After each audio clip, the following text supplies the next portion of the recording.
The, the last 3 years of the 19th century brought the Klondike Gold Rush, where those last 3 years, 100,000 miners flooded to the Yukon Territory in search of getting rich, finding gold, and they traveled through Skagway and took long journeys across the vast white silence of the North. And Jack London was one of them, and he never struck it rich with finding gold up there, but later on he used those experiences to inspire his fiction. One of his most famous short stories is called The White Silence.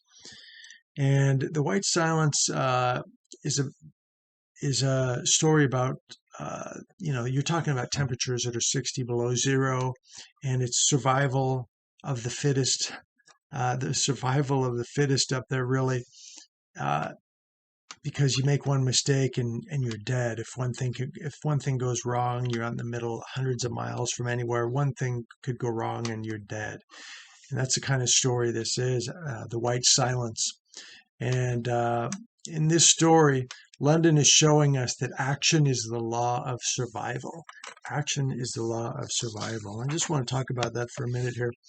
Um, One of the things he shows us is that, well, of course, oftentimes the strongest among us are also weak. Sometimes the strongest men, for example, are men of great compassion, and such is the case in this story, where Mason was like that. He was a man of compassion, but Mason had learned many.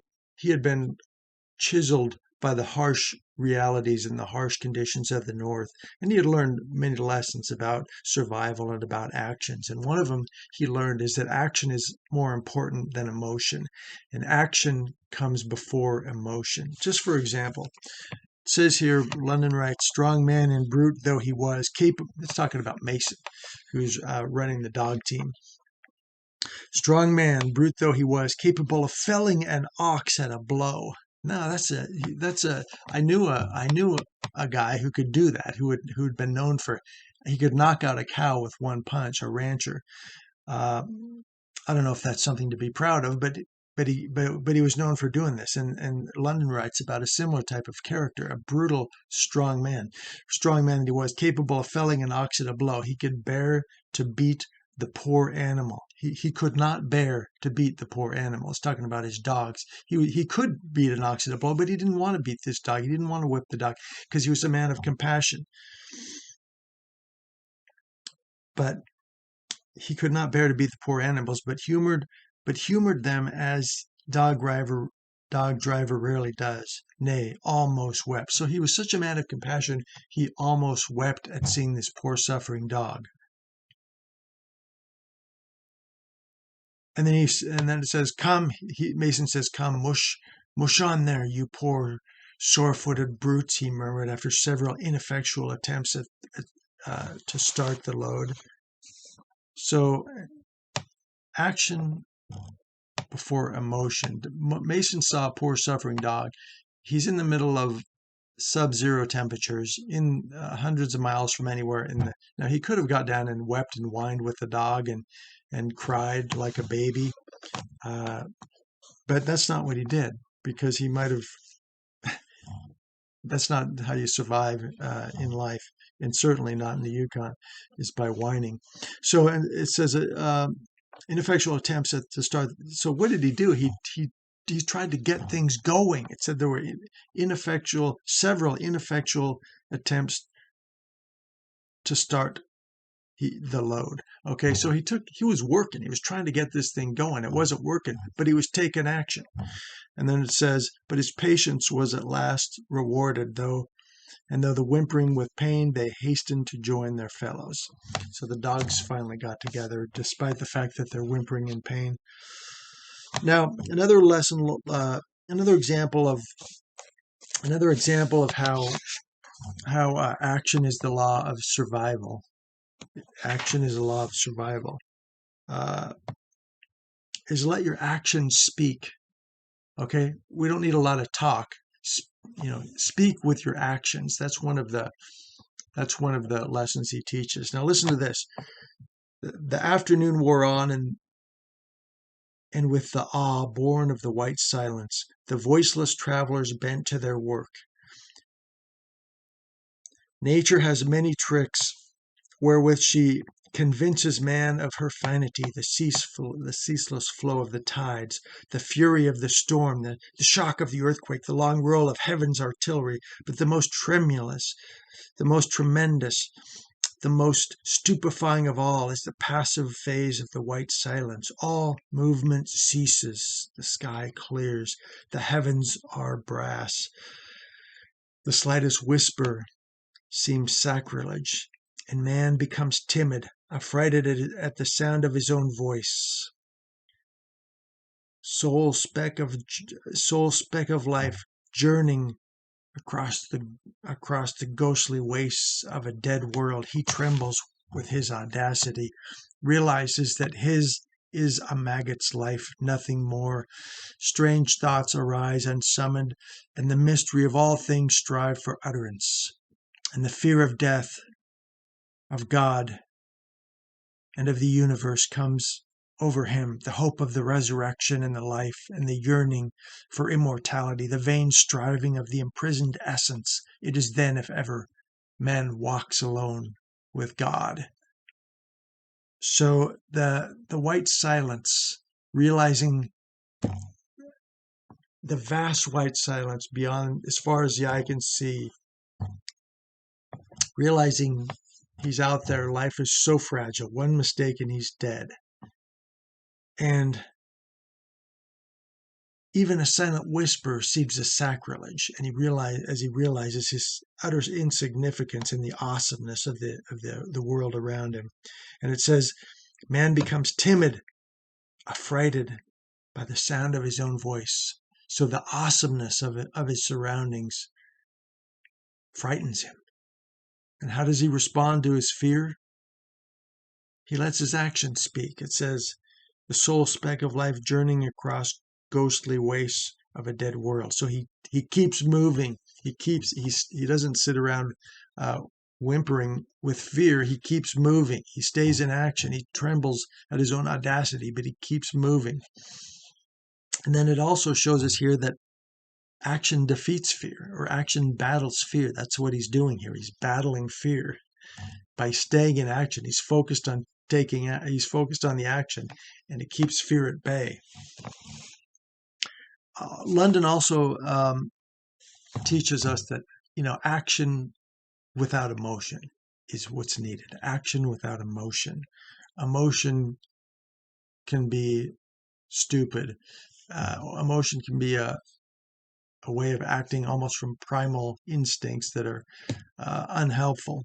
And so, for example, when the dog does something disobedient, Mason reacts with emotion and he whips that dog. But then it says, already penitent for his angry action. He regrets his angry action, but still too stubborn to make amends. So what does he do? He toils. So he realizes he let his emotions get the best of him. So but his response is he gets back into action. He takes work. He keeps moving. So as we can see, London is showing us many ways that action is a law of survival. Action. And one of the things he tells us is action with few words. For example, after Mason is doomed to death by a crashing tree, a breaking tree that hurts him and basically paralyzes him and leaves him to die, leaves him for certain death. And there was anguish in the woman's voice, that's his wife. But little was said. Those of the Northland are early taught of the futility of words and the inestimable value of deeds. So here again, we're seeing that action with few words. Words have the power. Words, for one thing, they take up time, but reckless words can defeat our morale and pull down our morale, but action keeps us focused on that, on the task at hand, and keeps the morale up. London teaches us that we should take calculated action, and that's one of the ways he's teaching us about action being a law of life and survival. We must take calculated action, London writes, but never had, the kid, they call him the kid, was left with Mason's wife, and now Mason's paralyzed after the accident. And now the kid has to make a decision because they're hundreds of miles from anywhere. Mason is dying. And generally what the Indians would do in that kind of situation is at least in London stories, they'd shoot him. They'd shoot the person and leave him, because they had the same sort of mentality as though, they leave him behind. They wouldn't carry him, because it's like with the herd, the weak would be left behind. And that's what was done in London stories with the natives. So the kid's got this choice: do I leave him behind or not?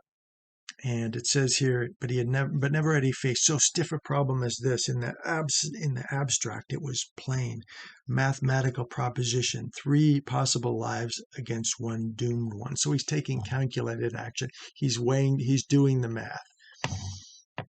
London teaches us action with prayer. He writes when the kid they need food. He said the kid's going hunting for a moose, and it says he prayed. He was out moving. He's hunting. He's hiking through the snow. He's battling the cold. But it says he prayed for a moose. So action, faith and action. He prayed for that moose. Action with prayer. But that's not enough. We also need action with discipline. So when he came back to the camp, and the dogs were also at the edge of their survival, fear and instinct was affecting them, and they rushed the grub, and that was the iron rule of their masters. You don't do that. The dogs knew better. And so rifle and axe went up and down. So they were beating, and with the rifle, they were beating the dogs with the rifle and lashing them with the whip in order to maintain discipline, restore discipline to the camp. Even the dogs have to be disciplined. London teaches us about tenacious action, because survival requires tenacity, and action is the law of survival. And the dogs know that too. The dogs have to do what they have to do. In this case, the dogs have a little bit more of a primal code of honor. And when one of the dogs shows weakness, they descend on him in a feeding frenzy, and they rip the flesh. They rip that dog apart, just all of them. They're tearing it apart alive as they're eating one of their own. And it says the lash fell among them and heated. So they're whipping the dogs, trying to stop them as they devour one of their own. To get and they're pulling away a pound of flesh, blood dripping off their canines, and they're feeling the lash as it falls across their back, and yet the dogs persevere. They keep up the fight until finally they've devoured the weak dog. So London is showing us here that tenacious action is a part of life. We often suffer as we take action in life, and he's showing us that. And then action against fear again. It says here, silence seemed to sneer, and a great fear came upon him, meaning the kid. And so as he's sitting here in the white silence, and it's time to move on, and fear overcomes him, and it says, the kid lashed the dogs into a wild gallop as he fled across the snow. And so action is the law of life. You have to stay in action to combat that fear. You can't dwell in fear. You need to get moving. So there you go. It's a great story, The White Silence, and it shows us that action is the law of survival. Thanks for listening.